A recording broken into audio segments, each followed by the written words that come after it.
relate well without feeling traumatized or stressed.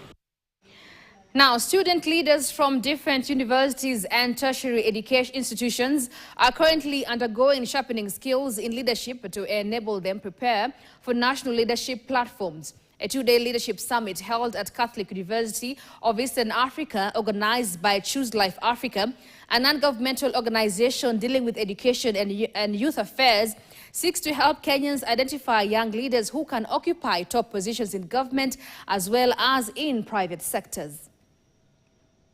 Organization, really our role is to be able to work with young leaders, particularly from universities, tertiary institutions, to help them identify, the characteristics of a good leader, the competencies,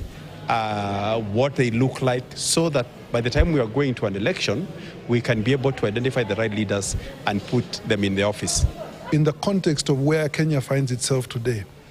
the Gen Z and the Gen Alpha, what their role is in driving Kenya forward and how to move from the current situation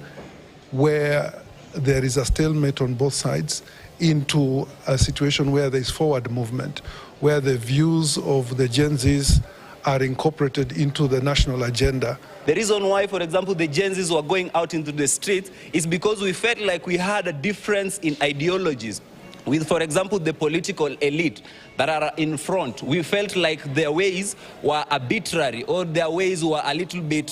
far-fetched, or we left them behind. So we are equipping them with the skills that they need on leadership to be able to take over this country, the leadership of this country and beyond. Kenyan youths have risen up to prove that they are leaders now, and we are taking the leadership of this country.